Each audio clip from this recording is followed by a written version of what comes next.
Hello, everyone. Welcome to today's webinar. My name's Eric Gregg. We'll do the full introductions here in just a minute, but I want to give people a chance to get into seats here and get settled in. So while we're doing that, I'll just share a little bit of housekeeping. We'll be talking to Mike and Adrian here shortly. We are recording this, and a lot of the information that we'll be sharing is in some of these slides as well. So we'll be making these slides available and the recording available. That will come out by the end of the week. So probably tomorrow, if not by Friday for sure. The other aspect of this is that we have some polls. So get your smartphone ready. We'll have a QR code that you can scan for a couple of polls here coming up shortly as well. And as we go through here, we've got 3 different sections. I just encourage you to ask questions. There's a lot of information that we have about buyer behavior, that Adrian and Mike have about what really makes the top Rainmakers successful, and sort of driving growth. And we can, happy to dive in where you all want us to. So without further ado, I want to start by introducing my panelists here. And I'm going to start with Mike Perrone, COO at Prodoscore, which is a leading provider of employee engagement insights for professional service firms. Mike's got 20 plus years of experience, multiple roles, including business development and revenue generation for a variety of high growth companies. He brings both the understanding of this data as well as sort of the practical use cases, and ends up talking to a lot of law firms, accounting firms, recruiting agencies, consultancies about what the data really means for them. So, Mike, welcome. Thrilled to have you. Maybe start with just a little bit of your take on, what you see as kind of the biggest barrier to growth for some of the firms that you engage with. Yeah, thanks, Eric. Excited to kind of be a part of this today. Yeah, I think the biggest area, I'm on a lot of sales calls, so I get to kind of interact with different C levels and so forth in that industry. And I think the biggest driver from a growth perspective that they come to us and what they're having challenges with is around visibility. And it's usually that high level. They say, Eric, I need visibility, into the data to kind of make improvements. And once we kind of go to that next layer, right, that's where it really kind of starts to understand what kind of visibility they need, right? There's so much data out there. It's really siloed, kind of being able to bring it all together to help you kind of what they try to look for. We're going to be talking about the Rainmakers today, right? It could be what's that recipe in the data that shows what they do, week over week, month over month, that produces those powerful results for the organizations. Or, why are some attorneys billing more than others, right? Really getting into the data and giving it a way where the leadership and the executives within the organizations can digest it and actually, take action upon it, to kind of produce. So at a high level, Eric, it comes down to visibility, and then there's a bunch of layers underneath that they need from there. Yeah, the piece that I get excited about looking at some of the data that we're sharing today is I feel like a lot of the firms that we talk to, they can tell you very quickly, like, oh, okay, it's Adrian, Sue, Mike, and Sally that are our best, billing work generators. Well, why? What do they do? Oh, they're just really good at building relationships, but they can't really like translate that to the next level of people who could maybe be really good, but they're missing kind of a key component, or they're not spending the time in the right direction. And so that's, I think what, largely what we're kind of trying to unpack today. And there's no better unpacker of data than Adrian Reece.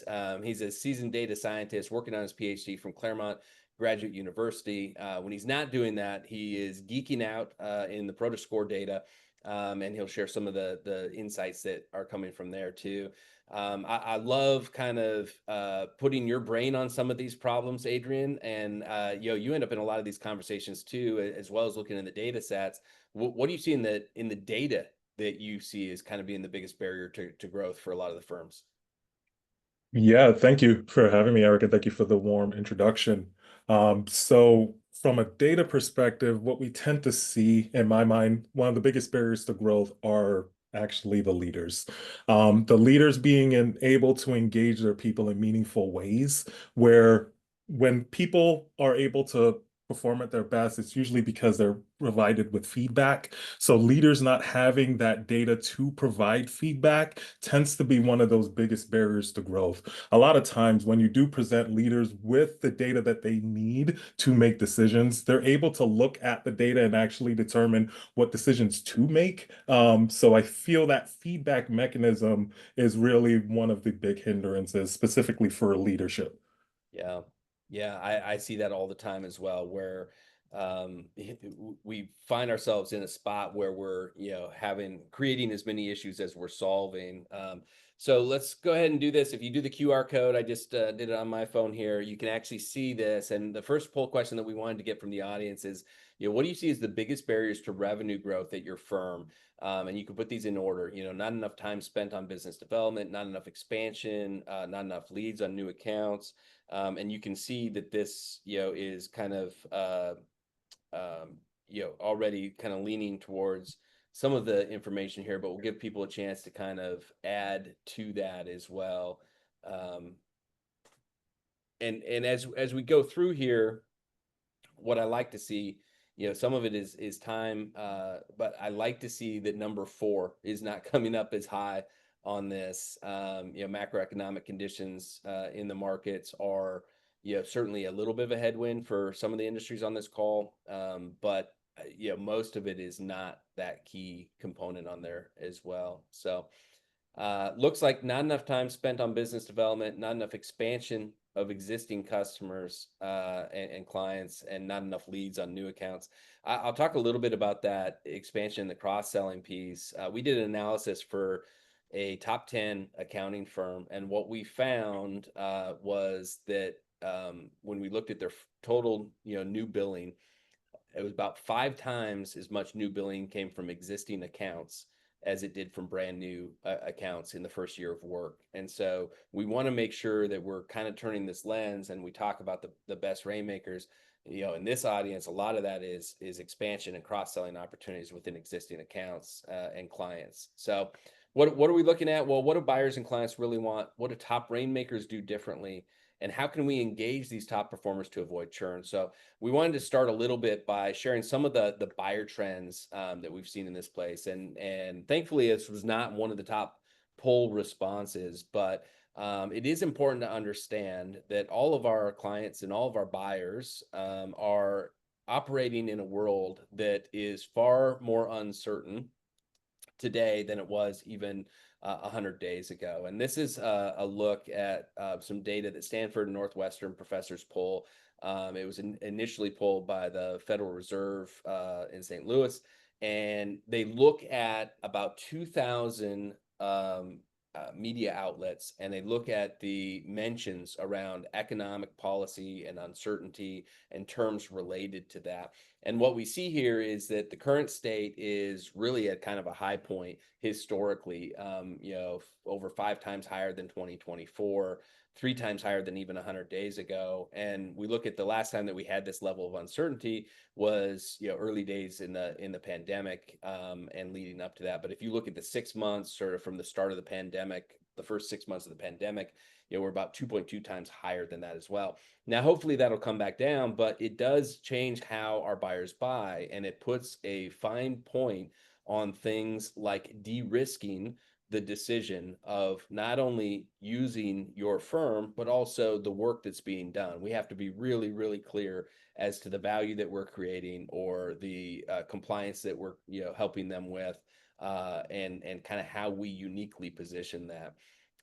We looked at the most influential factors during the buying process. Referrals were the most influential. Testimonials are right behind that. And one point that I'll add to this is almost everybody's misusing testimonials in our experience.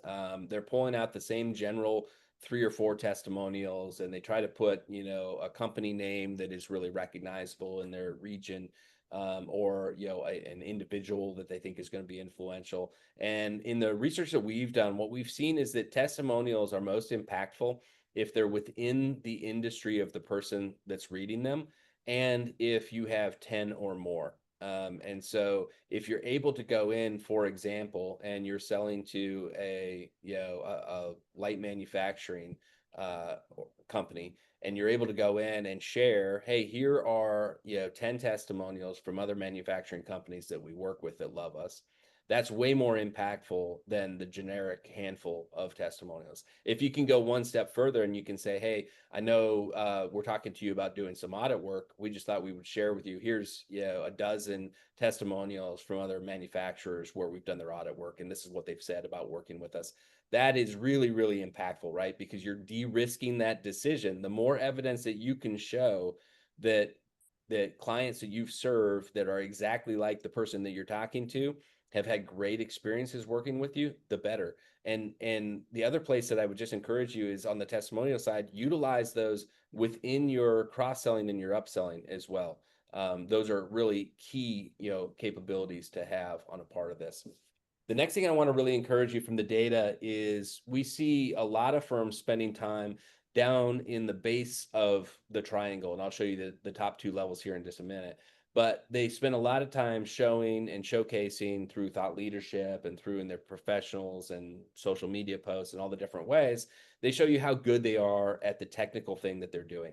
Whether it's a portion of the law or whether it's accounting or consulting, they spend a lot of time showing, hey, we really know how to do this. And that's important, right? What we see is that clients and buyers really care about that. And they want to, that's the first checkbox that they go to is, can you do the work?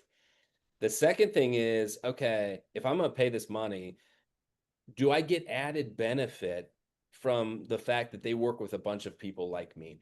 And this is the opportunity. I share this example. I've got a good friend of mine who has kind of grown up in their career alongside of me as I've been growing up in my career.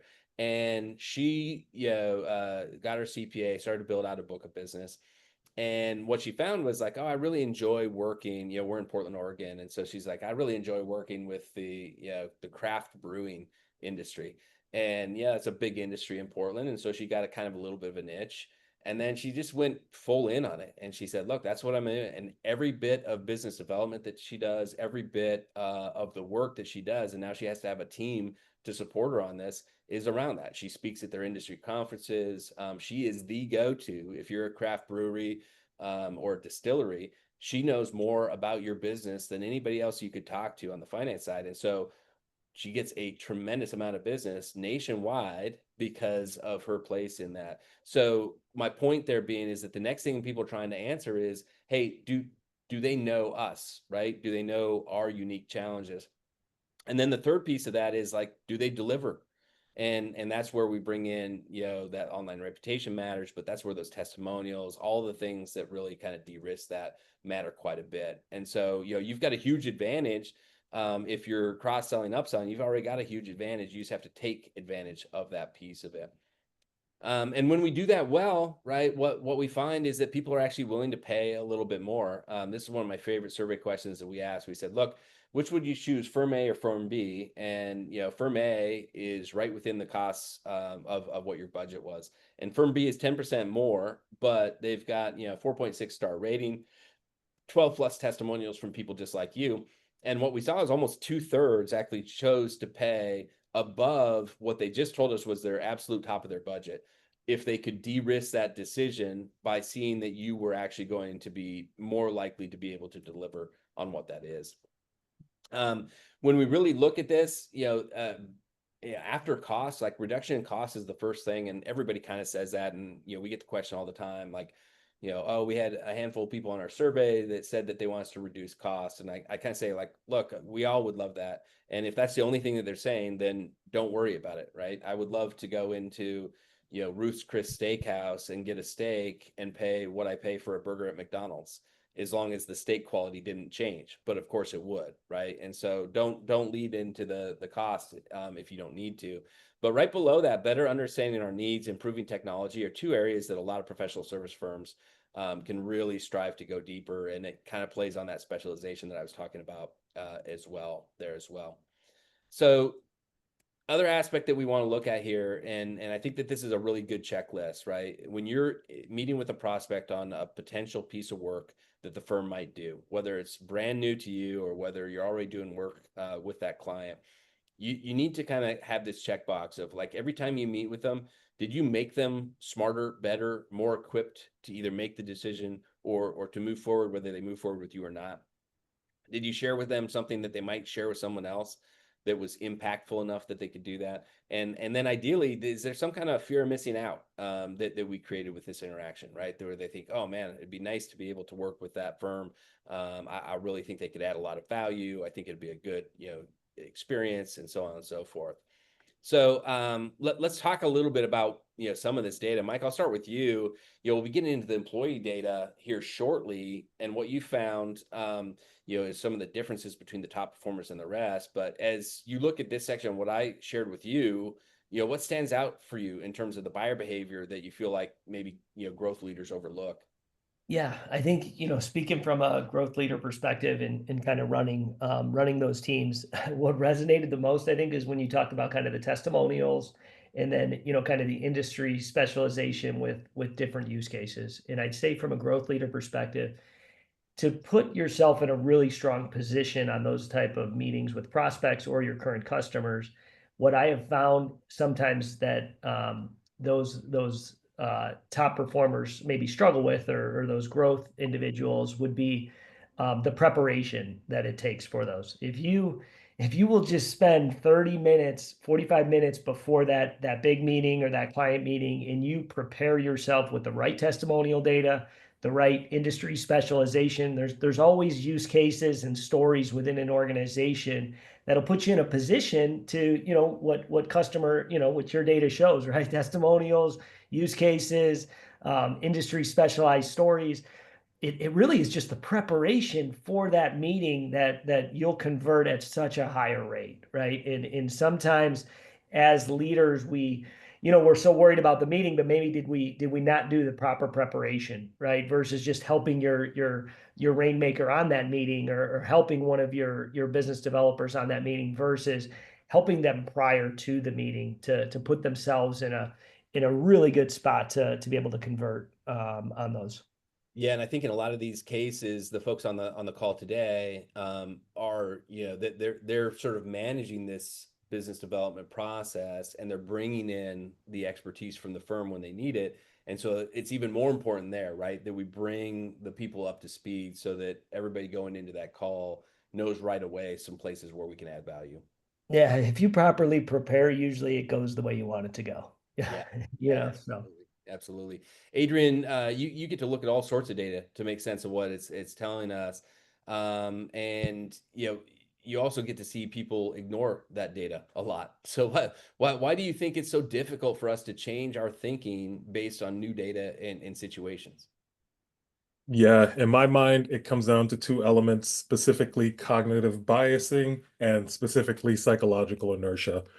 We all partake in cognitive biases, specifically confirmation biasing, meaning we seek out information that already confirms what we already believe. And what happens with a lot of our customers are they end up getting anchored onto that piece of info. So when we're introducing new vantage points or new pieces of information, it becomes difficult for them to essentially introduce that and integrate that into their current thinking. One other issue I see customers run into quite a bit, for other tools, it's really information overload. They're overloaded with data. There is an inherent ambiguity when it comes to the data itself. So that's more of a reason why people would lean on what they already know. And that's the psychological inertia piece. Yeah. Yeah, I think it's really difficult, and you bring this into place. I sort of joke around with our team internally that, when somebody's survey scores go up, nobody has any questions about the methodology.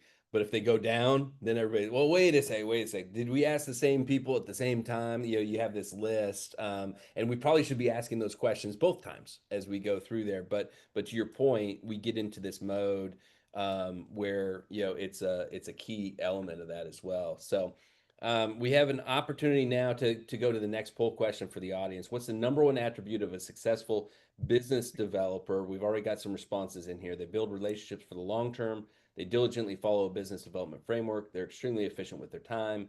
They know the industries that they serve much better, or they out hustle others as well. We can see that kind of changing around as more people go in and take this, make it active here. You can see the business development framework coming up. The relationships for the long term is clearly kind of the leader. And so this, I think, is really pretty interesting because now it's really becoming the leader as more people respond to this. Building relationships for the long term, and the second piece of this, they know the industries that they serve better than others is down near the bottom. They out hustle others. Not a single person on this call said that it's because they out hustle others, and I think that that's the perfect dovetail into what you all are going to be talking about. So what do you take on this, and maybe go ahead and take us through some of your data? Yeah, absolutely. Thanks, Eric. I can't move. There we go. Yeah, so Adrian's going to kind of kick it off. So Adrian kind of seeks through all the data that we've got with all the different firms. So he's going to kind of run through some of these different key points for you, and then I'll add some kind of color from different use cases. So I'll turn it over to you, Adrian. Absolutely. Thank you, Mike. So the best way to put it is how we look at our customers. Some of our customers share their outcome data with us.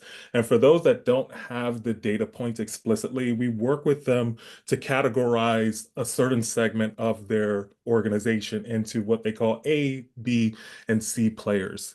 And one thing that we see consistently across all customers that we perform this on is for the customers in which are designated as A players, the people that they've designated as A, they show up to work. What we see is about a 30% increase, 30% more active time in those individuals. And where it becomes interesting is it's not necessarily that they have more activity, but active time, meaning the time that they're spending has a lot more quality than what we're seeing in others, which might be sending, say, 20 emails in 1 hour versus someone who's sending 5. Those A players are definitely using their time more effectively. Mike? Yeah, we recently did a case study, Adrian and I, with one of the largest personal injury firms in the country, and it was fascinating because this A player, B player, C player study almost identically ties to that, right? We saw the high billing attorneys worked about 2 hours more per day from an active perspective, and that's right to the billing fees numbers, as well as they start about 2 hours earlier than the other attorneys, which was kind of fascinating, looking at kind of like when do they clock in and get going on the day. But it's kind of fascinating that just general activity across all the different components that they use that day correlates to active time. So that goes kind of back to your scenario there, Eric, on the last poll, that like out hustling, working hard definitely has a correlation to it. And as we kind of go to that next slide, it kind of adds a little bit more context to the time spent. Yeah, absolutely. It's time spent on external activities is where we see the A players spending most of their time. The C players, we don't see them as much on these external tools, specifically calls, SMS, calendar, and video meetings, in which Mike will go into more detail. But what we do tend to see is on those internal tools, internal activities, A, B, and C players are pretty much identical. So when we're looking at, okay, what makes an A player different than a C player, one of the big indicators is they're spending, specifically for the business developers, they're spending a lot more of their time on these external tools than we're seeing the C players do. Yeah, it's fascinating there. So it's like, you have all, total amount of activity obviously correlates to our A players, but then when you look to that next layer, the external activities, and it kind of goes back to kind of what we talked about earlier, right? That Eric showed around, getting more revenue from your customers, right? And then when you think of new business, right? When we think of Rainmakers, they're unbelievable at generating new clients within the business and growing revenue within their base. And so when we look at external activities, it's all of those type of tools that they're using to do those things, right? And that's the calls to those prospects, the SMSs, the calendar time that they spend with their prospects or new prospects, the video meetings. Those are those pieces that really, when you look at the different activity components, really pull out for the A players. And like Adrian said, what's fascinating is the internal activities time is almost identical across A, B, and C. And when we think of internal, that's using the tools within the organization, CRM, different prospecting tools, the general office suite, internal collaboration, those type of things. Yeah, it feels like basically what we're learning is that in general, people have not figured out how to quote unquote hack the internal time, right? Your A players, it's not that they're so much more efficient on that internal time that they free up additional time there. It's just that they create more time in their day to do some of those external activities. Am I reading that right? Yeah, exactly. It's not like yeah, they're all doing that about the same, right? So it's not like one goes down and one goes up. Those Rainmakers, top business developers are still using those tools as well, just finding more opportunity in their time management to do the things that are leading to new clients and customer growth. Yeah, yeah, absolutely. Oh, so this one here is very near and dear to my heart because very few things piss me off more than seeing a leader or some manager that's acting like an individual contributor. If you're going to be a leader, what we see that's clear as day in the data is that collaboration matters. The ability to facilitate good work for your people is one of the biggest value adds that a manager can provide to the organization, and we see it in the numbers. Specifically for leaders, business development leaders, in which have teams of A players versus those of C players, we're seeing them collaborate with about 2.4 times as many people in their organization. And not to mention, on top of collaborating with almost 2.5 times more people, we're seeing the collaboration, the amount of collaboration that's happening amongst those people being about 3.5 times higher than teams that consist of C players. So when I see these statistics that are rather consistent from company to company, to me, it shows that collaboration is highly important. Collaboration is what facilitates good work in the organization. And I would not be surprised if this also applied to the top business developers as well in your org. Mike? Yeah, I think what was fascinating around this one when we looked at it, we were looking at the leaders of these business drivers, and you saw in those earlier slides where it showed kind of the activity time, the external, like we really understand, what they're doing from an activity perspective. And what's kind of fascinating about this group is their productivity scores. So they do about almost the same amount of internal and external activities. The key pieces that they're missing from the internal side is the collaboration with their people. And so it's kind of fascinating. Like they work the same amount of hours, they do all of that, but it's that collaboration, the video meetings, the calls with their people, the chats, collaboration, those type of things that are really the drivers here. So I asked this the other day, and I want to make sure that the audience gets this too, because I thought this was fascinating. So within that collaboration, the calls and meetings, email and chat or Slack or whichever messaging tool. Which one of those is there one of those that really stands out? And Adrian, you had a good answer to that the other day when I asked you.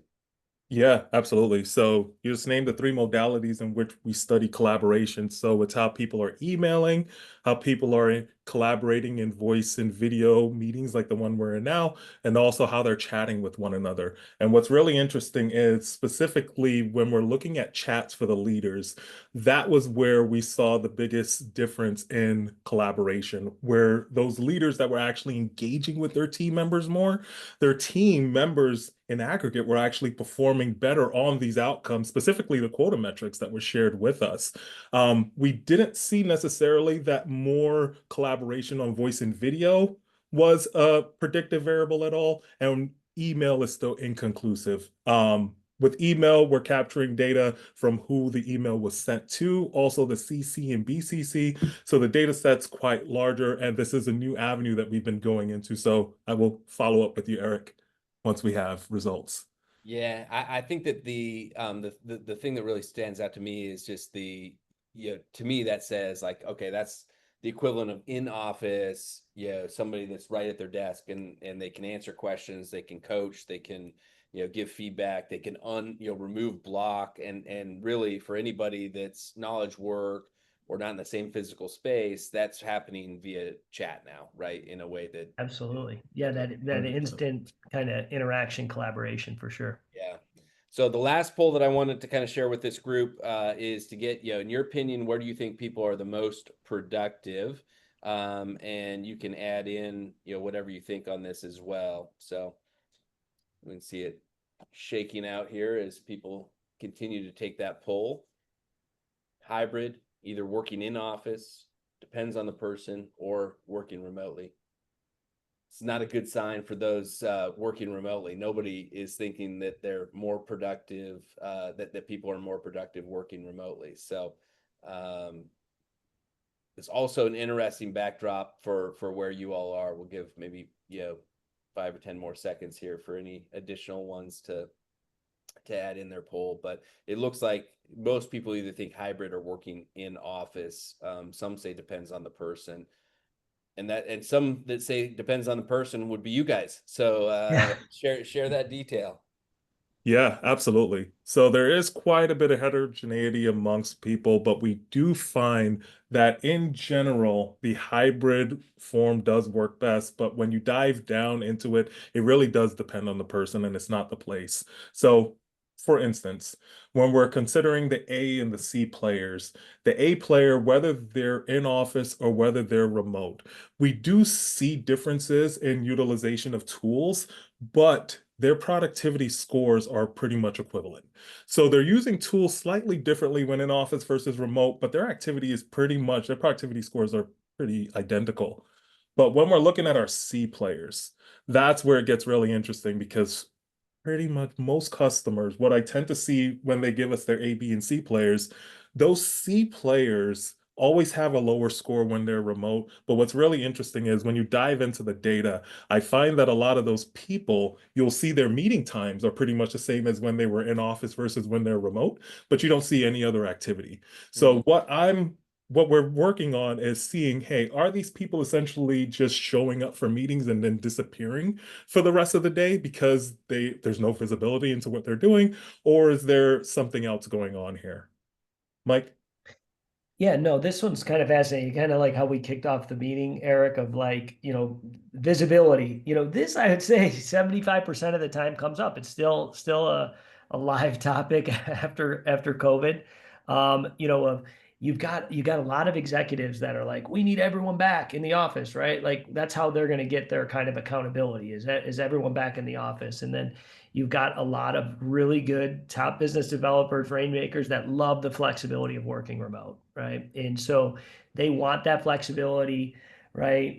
Executives want kind of more accountability, and that's kind of where you see this like kind of middle merge right here on Chimera Hybrid is, with visibility, you can see those different scenarios, right? Like in this example, if I saw this C player and I was seeing, massive drops as a leader of this individual, I at least have the data to have the right conversation to get their productivity levels up, right? Where in the other example, if I've got an A player and they want that flexibility, and I know because I have the data that, and I can easily digest it, that they're just as productive in both scenarios, why not offer them that type of flexibility? Yeah.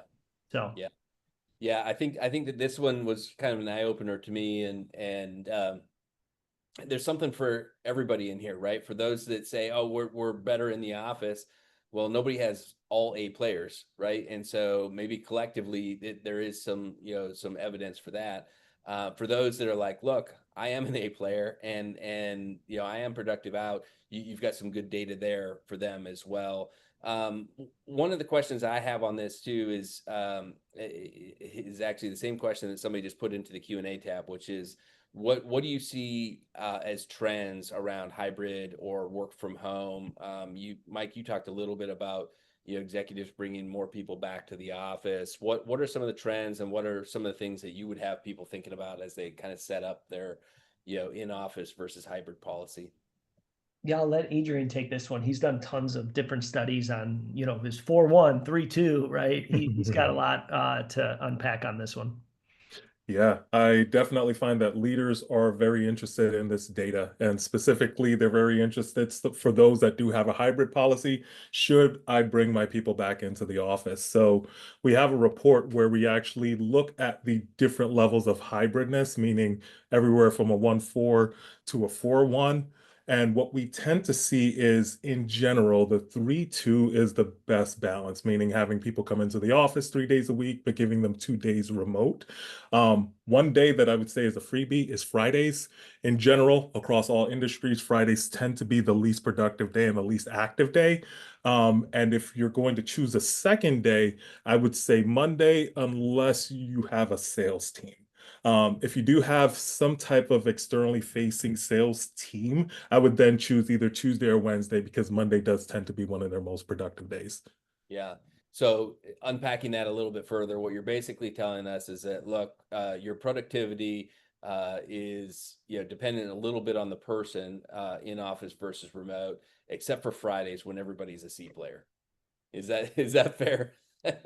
For the most part, it depends on the person, but when Yeah. we're looking at the data in aggregate, yeah, Fridays for sure. People Yeah, Yeah. are I have not working I have a funny one on that, Eric. So like traditionally we see Fridays, to see a drop in productivity, but I did have this one organization where they ran like business development reps, right? And they get them right out of college, right? So fresh, we're talking, 22 to 25 is their BDRs, and they all work in the city of Chicago. And what was fascinating there is Monday. They actually worked hard on Fridays, but I think it was their Mondays from the weekend. You know what I mean? Like still going out, that type of thing. It was their Mondays for these BDRs was like the lowest day, which was kind of fascinating because usually Monday is one of our highest. You kind of talk to their leaders of these people, and it's like, yeah, they're still spending the time on the weekends and a little hangover on Monday type scenario. So that Yeah. was kind of Yeah. funny to share. Everybody's been there one way or the other, but definitely the pre-30s, you're there more often. Yeah, you got a little different weekends. I guess, Eric, after the data we just shared there, anything, you kind of asked me, what from what I saw. I mean, any questions from that or anything that kind of intrigued you?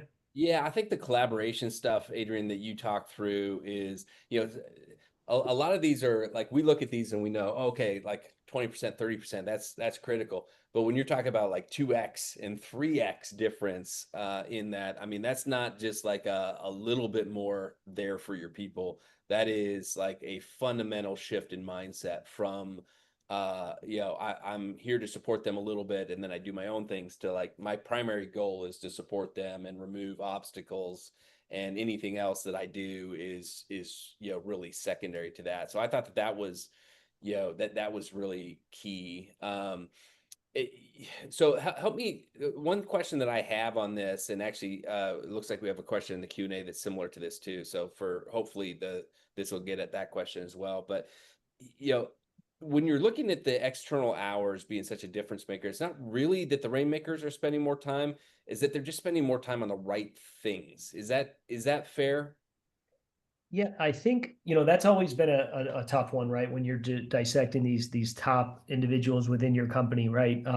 Go be more like Eric. And that's kind of what we've traditionally done. But now having the kind of the ability to see, total time, right? External activities, internal activities, you're really able to diagnose as a leader of these individuals to try to understand that recipe, right? So what I mean by that is, one thing I've always struggled with like with business developers is it's really difficult sometimes to understand, is it a skill issue or is it a will issue, right? And what I mean by that is, you really want to put a lot of energy into the ones that have the skill issue, right? They're working really hard, but maybe they're doing all internal activities and not the external activities, or vice versa. But being able to diagnose that versus maybe the folks that just the will component, right? We know that Rainmakers, the way, no one can do it without doing the external activities, meeting with the clients, new opportunities, that type of stuff. It's activity driven to that. And so it really helps you kind of understand the will versus skill component, and then kind of that leading indicator into the end result, right? Like if we know A players are doing this and we know how hard they're working, right? We don't have to wait for the revenue number, their profit number, 3 months, 6 months down the road. We can hopefully get ahead of it and kind of put ourselves in a better position and use it more as a leading indicator versus kind of the lagging indicator that we've always managed off of, which is kind of what's your gross profit, what's the revenue number for those individuals. Yeah, we work really closely with a very large multinational accounting firm, and their head of their business development told me one time, he's like, look, whatever your question is, my answer is more communication, more calls. And what he kind of said, and Adrian, I want to kind of get your point on this, like that collaboration piece is really about being there, for your teams. And so, again, the A leaders we're saying that they're A leaders because the people that they're leading are actually having success, right? We're defining it really by the success of their team. And so when we say A leader, what we really mean is a leader of A performers, and or a higher percentage of A performers. So make that connection for me if you would, and for the audience, of like how the leadership collaboration is actually freeing up and creating the success, not really of them, but of the people that they're leading. Yeah, 100%. The biggest way, how I think of two different avenues. It's feedback. They're able to provide their employees feedback on the activities that they're doing day over day. So when you're having that regular engagement, you can better not collaborate, calibrate the actions of your employees. And also, excuse me, I see that as being, honestly, I would say that that's honestly the main one. It's feedback, and it's also the resources element. So leaders that are collaborating with more people in the organization as a whole are able to bring more resources to their people. And with those resources, people are able to then gain more, let's just say, insight in how do I approach certain customers within certain industries. And I think that type of knowledge, what's the best word to put it? It's kind of like a spring, I think of pollination within an organization, where you have a bee that pollinates, and essentially the flowers and fruits that grow come from the pollination process. It's the same thing that I think these leaders are doing with knowledge. It's just a lot of knowledge exists in silos within any organization, and the more that they're collaborating, the more that people are able to gain and actually learn from other people's experiences. That's what I think is underlying the data. Yeah, I appreciate that. I appreciate that. Well, let's dive into this last section, right? Which we've talked about. Okay, growth comes from having really strong rainmakers, having a process around consistent and predictable growth, but it also comes from avoiding losing those top performers. And that's one of the biggest challenges I know we talk to folks about on a pretty regular basis. And so let's dive into that segment again. And just a reminder for the audience that we will have some time for some additional Q&A. There's been a couple questions that are in the tab here that I've not answered yet, or I've not asked the guys yet, just because they're more related to kind of the overall story. So we'll have time here at the end of this segment. But go ahead and jump into what you're seeing about kind of predicting churn and things to be aware of that might indicate a loss of engagement and upcoming churn. Yeah, and I'll kick this one off for you, Adrian, because I know this is there's been a big pet project of yours for over a year now. But what's fascinating about our data is we know when, because we tie into the Office suite of an organization, we kind of know when things get deactivated, or a user, it could be they quit the business, they were terminated from the business, but they left the business, right? And either way, those scenarios kind of play out. We have the data on that, right? So when you think of all the activity and all the tie into the different tools, Adrian's been really trying to dive in on this kind of retention component. So excited for you to share what you got here. Yeah, 100%. So our teams really recognize that with the data that we have, it's such a rich data set that we started to recognize that there were certain behaviors or certain actions that were characteristic of individuals prior to them leaving the organization. So we utilize machine learning methods to analyze the data and build out a predictive model in which gives people think, what's the risk of people leaving your organization, kind of as a check-in. It was something in which we developed for quite some time. And to be honest, I was sitting on, because obviously if we're talking about retention, it's a touchy subject. But a quick story, in our organization, we actually had one individual that was at risk for about 2-3 weeks. And lo and behold, he actually ended up leaving that org. Leaving our org. When he left our org, it opened up my eyes to the value that could have been achieved if I were to let our CEO or his boss know that this person was at risk. So what our team then did was there's certain customers that we work intimately with. We actually ran this report across them. And funny enough, we ran a report in the middle of April. I want to say it might have been April 15th or April 16th. The leader actually reached back out to us yesterday. Initially, when we shared this report, he said, hey, we track retention on our own. We have our own survey in which we have people that are flagged. We had a list of individuals that were flagged on our list. And one of the individuals that were on our list actually ended up leaving the organization yesterday. And the leader reached out to us and he was just like, wow, this person was not on our radar. And he's interested in having us actually deliver this report on a quarterly basis so he can better manage his people. So I just wanted to share that success story because it's really important to check in with your people. What tends to happen is people will disengage from the business before they leave, but those are not necessarily the people that are experiencing burnout. For those that do experience burnout, what ends up happening that we see in the data is they seem to be more active. Now, when we're talking about activities, there are two elements. We're talking about counts, we're talking about time. And what we find is keep in mind that your A players have more active time.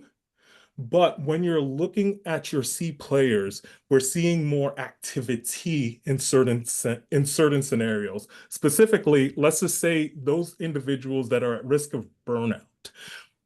Even though right here, if you look at this chart that we have, the not at risk group is in dark blue, the at risk group is in light blue. You see more activity in general in those that are at risk of burnout. And what we think is going on in the data is it's similar to what I spoke about with active time, where even though your good players could be more active, they're not necessarily, there's not as many actions occurring within that hour. So they might spend, say, an hour formulating a message versus someone else who works across 5 different messages, let's just say, within that hour. And what really tends to surface is inefficiency. We find that those individuals that end up leaving the organization that are at risk are not using their time efficiently. They're not using it effectively. And what we tend to see is the same amount of activity in the morning as we see in the afternoon, where for those that are not at risk, who actually have a healthy balance, we tend to see more activity in the morning and less in the afternoon. So how I like to think of it is no individual can operate at the same level at all times. And when you do see that in the data, specifically when you're comparing the morning hours to the afternoon hours, those are probably the individuals that you actually do want to reach out to. And those are the individuals that leaders should be engaging with to ensure that they are using their time effectively. Mike? Yeah, no, so this has been an interesting topic for Adrian and I over the last 6 months.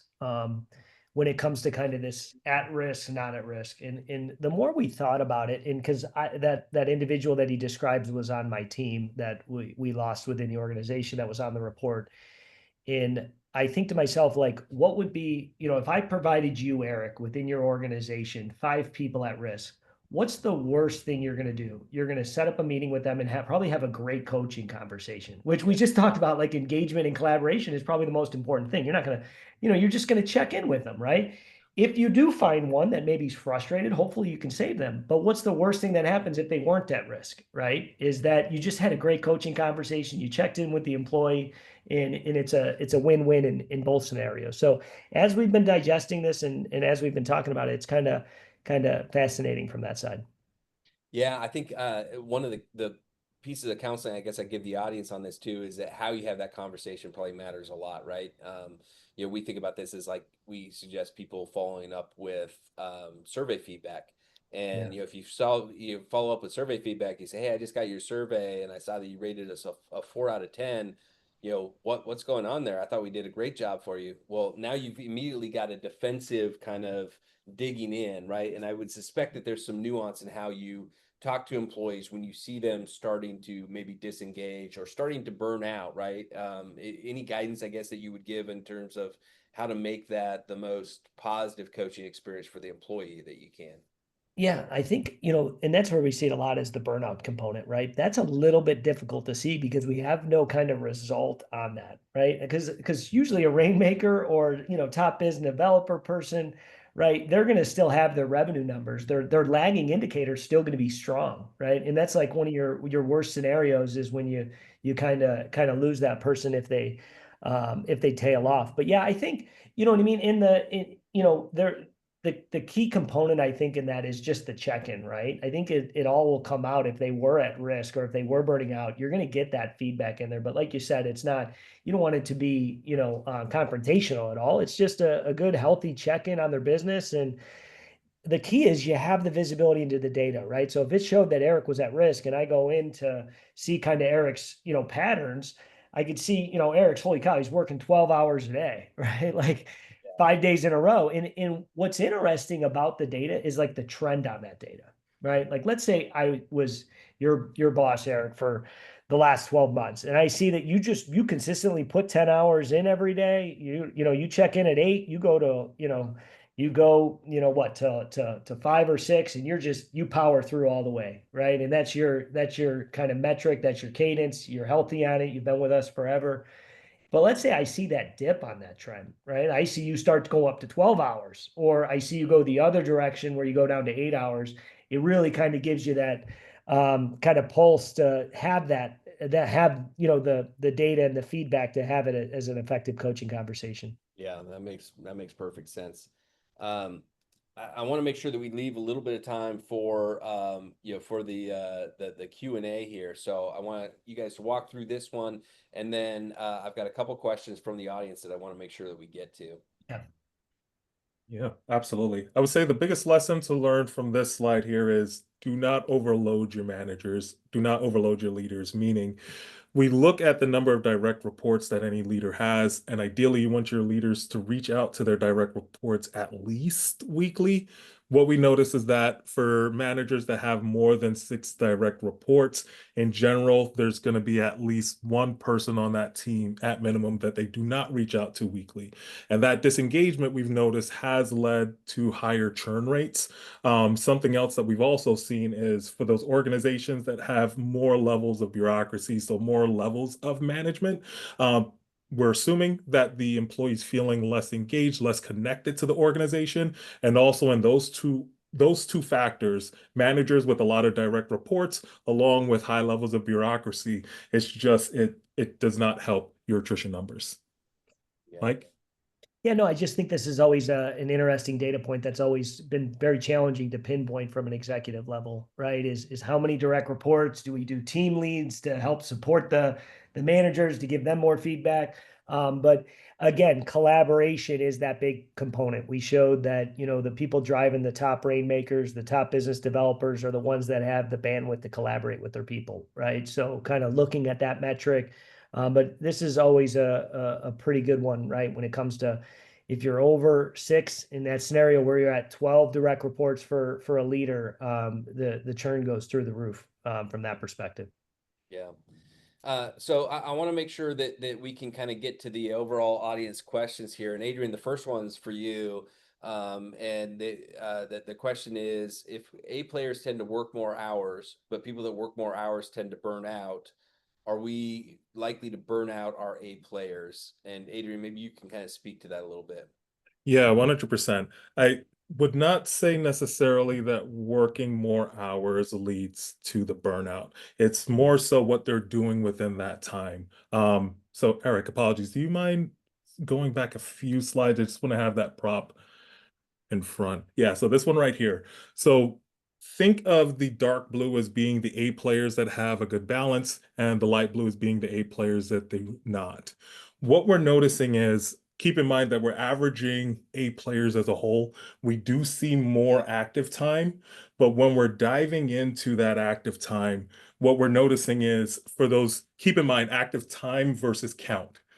We're noticing that those people, they might not have as many counts, but the amount of time that they're spending on a tool is higher. So in our mind, we think of it as a quality metric. The individuals that are using their time more effectively, even though they are on the tool the same amount of time, are the individuals that we see that stay with the org that are more successful when tied to the outcomes that the Gotcha. customer cares about.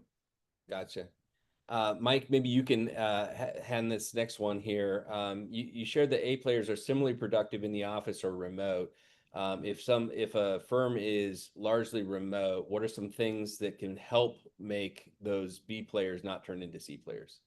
Yeah, that's a great question. So, yeah, and I manage a group of team that's all remote, right? And I think having the visibility into the data, whether they're in the office and the remote, like what we showed, right, is the A player when they're in the office, they're productive, and when they're remote, productive, right? So it's again, it's the person more than it is the place, and that's truly what I believe, right? So, I think if you've got an individual that's in that B or C category remote, and you're a remote first kind of organization, then you've got to have higher collaboration with them, right? We just talked about that as a leader of good, producers, you've got to engage with them, right? So in those scenarios, if you know they're not that conducive to remote, they might need more accountability, more collaboration. You've just got to be aware of that, right? And as a leader, if you have the data, you can actually, take action onto those type of things.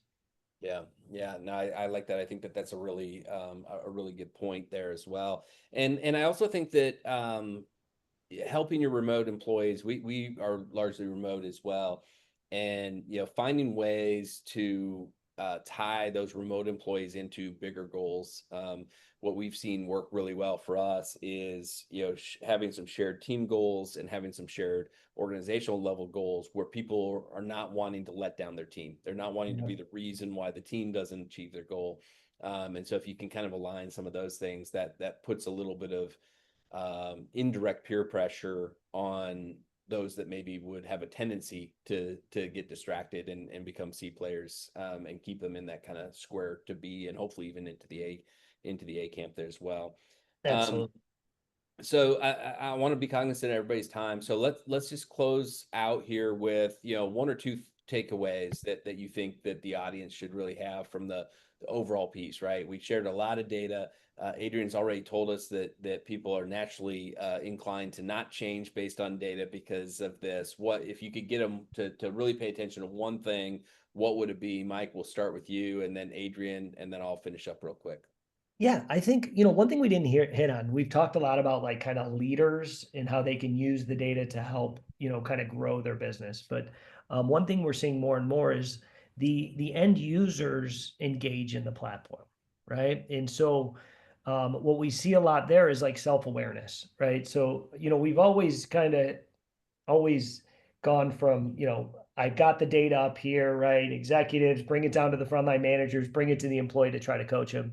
And what we're kind of starting to see is kind of a shift of enable the employee with the data, right? So they have self-awareness of how they are benchmarking against their peers, right? Like that C player in that scenario, like, okay, I am a 35 remote, and when I'm in the office, I'm a 72. Having that type of awareness, right? And so we're starting to kind of see a shift where with this data that's out there, it's available, it's kind of siloed and all the things, but make it easy to digest, deliver it to an employee so they can kind of self-reflect on where they're at, right? And so if you have that, it makes that coaching conversation for the leader of these top producers to be able to kind of help self-correct, right, from that side.